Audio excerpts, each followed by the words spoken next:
उप मुख्यमंत्री एकनाथ शिंदे ने कहा, हमारा एजेंडा उन लोगों की समस्याओं का समाधान करना है जिन्होंने हमें सत्ता में बिठाया है। जनता ने तय कर लिया है कि कौन गद्दार है और कौन बेईमान।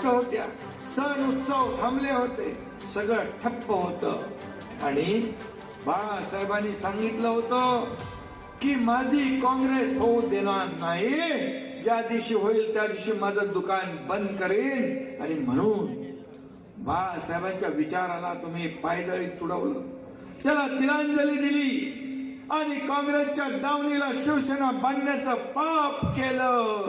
म्हणून या एकनाथ शिंदेला उठाव करावा लागला आणि हा उठाव साधा सोपा नव्हता। हा उठाव, हा इतिहास या राज्यामध्ये देशाने पाहिला, राज्याने पाहिला, जगातल्या 32 देशाने पाहिला। हा उठाव या महाराष्ट्राच्या जनतेच्या हितासाठी आम्ही केला, या राज्यातल्या सर्वसामान्य माता भगिनींसाठी केला, शेतकऱ्यांसाठी केला आणि ती काळाची